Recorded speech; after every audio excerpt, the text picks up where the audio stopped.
Hello, welcome to Postcolonial Space. I'm Masood Raja, and I'm just taking a few moments to let you know that this clip that you will see after this introduction is from one of my online classes, and I've decided to edit them so that more people can benefit from these lectures that I deliver pretty much every week. So enjoy and let me know what you think about it. Thank you so much. So what we have today is one story by Bharati Mukherjee, a wife's story, then one story from India from R.K. Narayan, and then a brief essay by V.S. Naipaul. So pretty much all three authors are either of Indian origin or one is, of course, from India.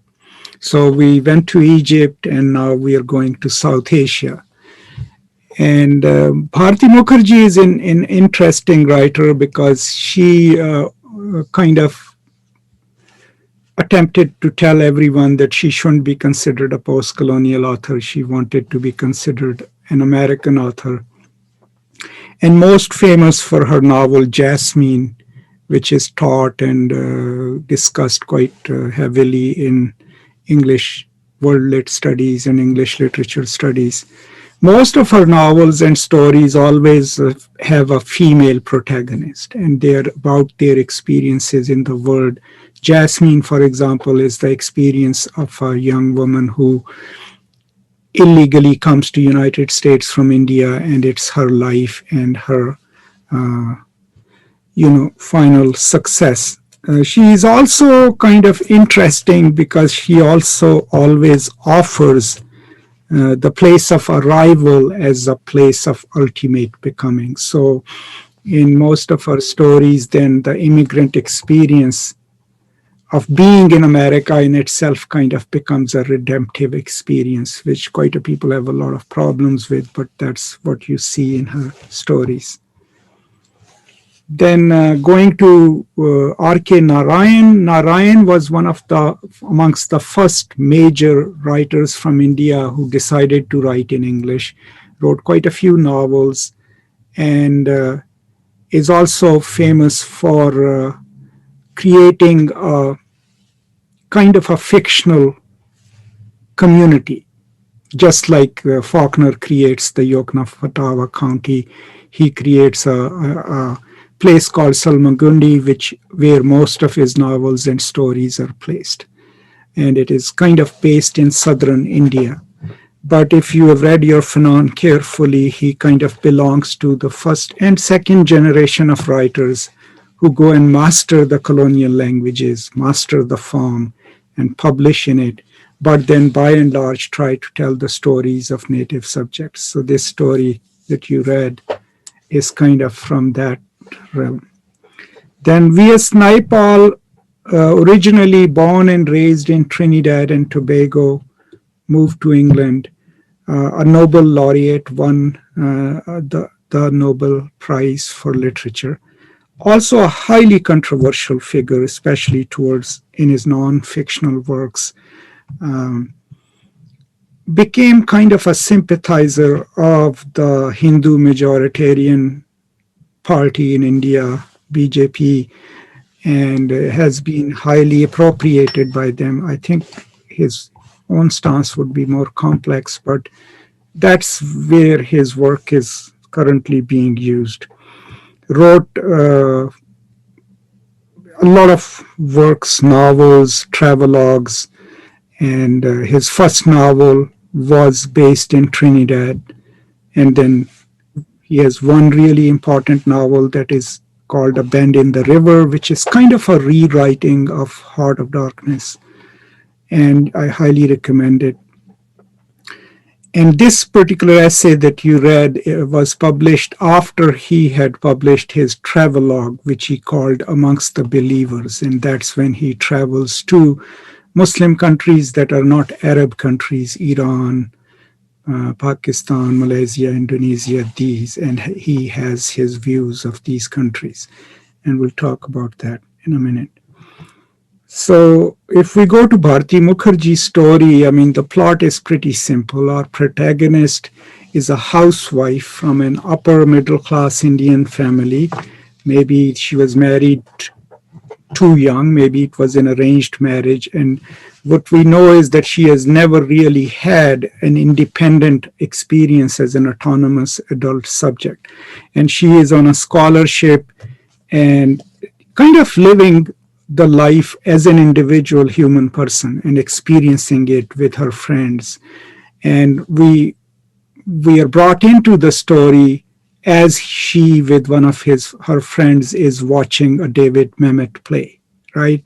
And then we are in her mind because she finds it highly offensive the way they're making fun of someone, a character whose last name is Patel, right? And so she finds it offensive, but she also finds it troubling that others find it funny.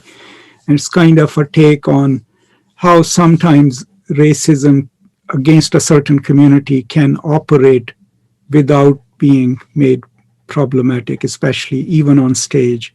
And you all probably already know that Patel is a caste from India, and most of the people who are here who have that caste or in India, they usually belong to business class families. So they're really successful business people, and that's the traditional association with Patels.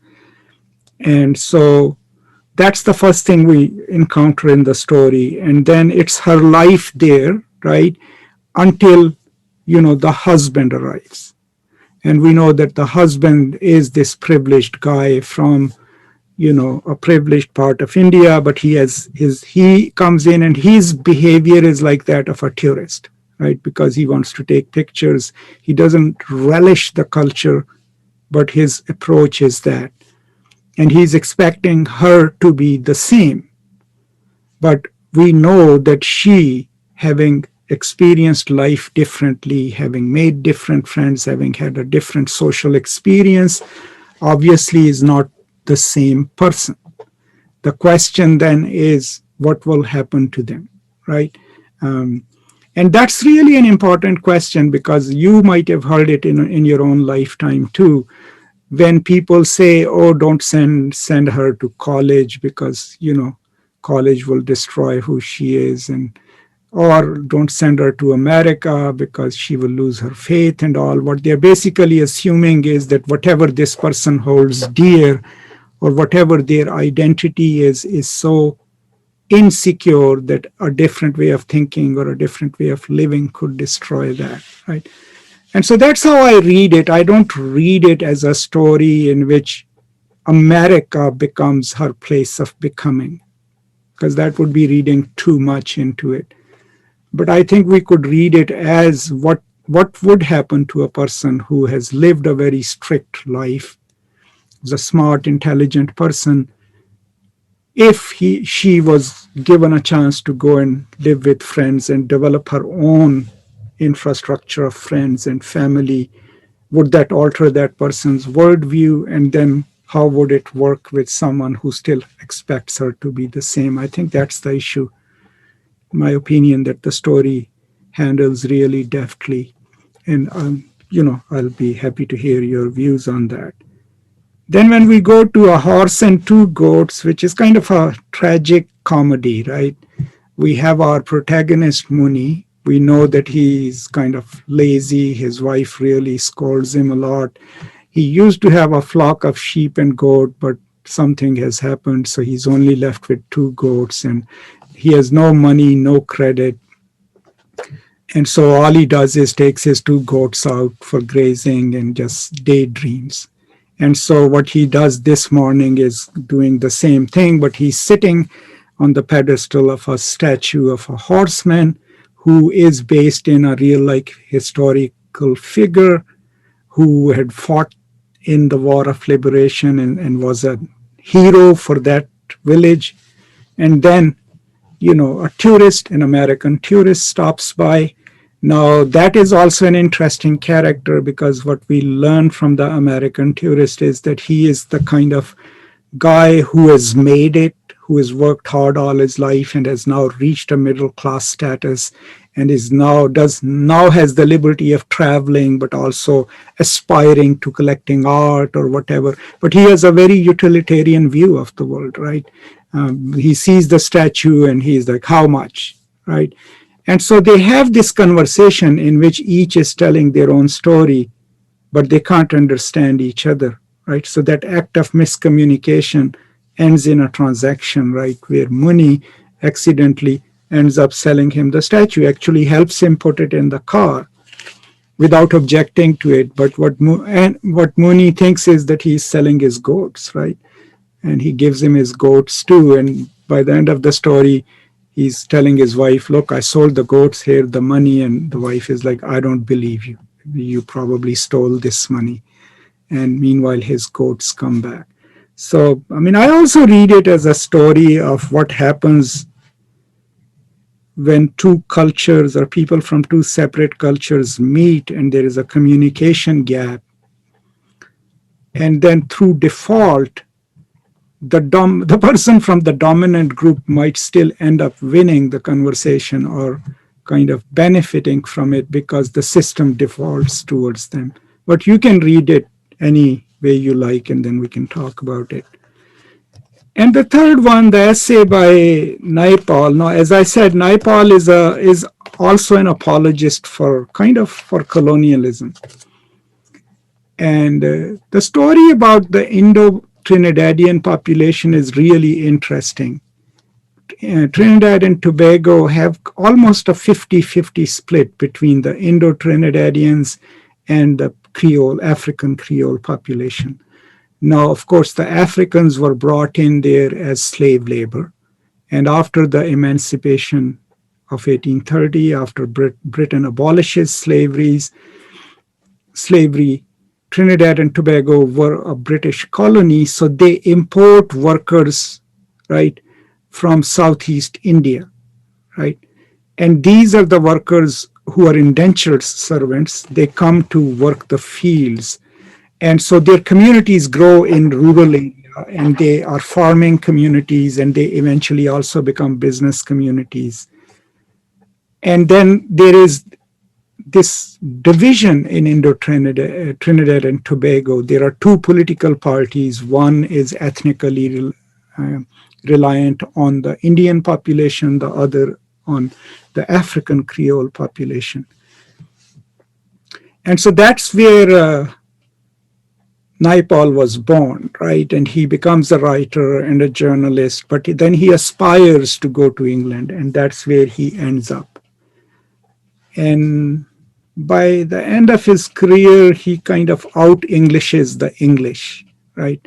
In his sensitivities and in his politics. He's still a great writer, but a very problematic figure. Now, when he writes his travelogues about traveling into the Islamic world, you can already see it has all the biases that you would see in a 19th century European traveler, how he judges the people, how he judges their culture, because his yardstick is the Western civilization, and that's what against which he measures these. But there are also instances in his memoir or travelogue where there is no reason for him to say a thing. Like I was reading the beginning of it, a taxi driver has come to pick him up. And the next line is, I knew I could not trust him. And there is no justification given why not. You know, is it because he's an Iranian taxi driver, or taxi drivers in general cannot be trusted? So Naipaul has these very strong liberal opinions, not liberal, but kind of westernized opinions, right? Where these cultures have nothing redeemable in a way to offer. And they are on a different time zone. And that's why when he writes this essay, Our Universal Civilization, what he's trying to suggest is the pursuit of happiness and upward mobility. These are Western tropes, and these cultures that he has traveled, these Iranians and others, they still have them. But on the other hand, they're anti-West and anti-American. And that's the irony he's trying to point out. But And if you look at it, that's the irony a lot of racists would point out to you. These are the tools that they use, right? Masood Raja, why do you criticize America? Why shouldn't you be grateful that you can live here, right? Or there are so many terrible things about India and Pakistan. So that's the kind of mentality that is at play, privileging the richness of the Western civilization at the cost of anything redeemable about the Iranians or about the Muslims. And so he was very well liked by the British conservatives because, after all, here is a cultural insider giving them the vocabularies that they themselves were reluctant to use, right? And it happens a lot when you can incorporate an insider or cultural informant. I mean, think of here. I remember 10 years ago when Florida was debating to sign off on Equal Rights Amendment, there was a panel that came and discussed and was totally opposed to it, and they were all women. And since they were women opposed to something that could have benefited women, it lent more credence to their argument. If you can get from within the constituency that is fighting for their rights or anything else to speak on behalf of power, then somehow it becomes a more persuasive argument. So in so many ways, Naipaul was used. I don't think so he himself would have intended that for that. Now, my first encounter with a Naipaul scholar who absolutely believed in his greatness was when I was a graduate student. I contributed an essay to a special issue on V.S. Naipaul. And the editor, of course, was an uncritical supporter of Naipaul. And my essay was really critical of Naipaul's work. And he wrote me like a long email telling me I didn't know much about Naipaul. And I wrote him back and I said, look, theoretically, I'm trying to write a way in which we can retrieve a kind of Naipaul that we can use. So if you are interested in that, I'll write the essay. So he finally apologized and said, we later became good friends. But so a highly accomplished figure, but also a highly problematic figure in terms of minority rights in Britain, but also Muslim rights, and a highly controversial figure. So these are my ideas about the 3 stories, 2 stories and 1 essay, and I would love to hear your views or answer your questions. So this concludes this edited version of a live lecture. I'll be back with more, and please keep an eye out for these, and I hope these are useful to you. Thank you so much, and as always, peace and love.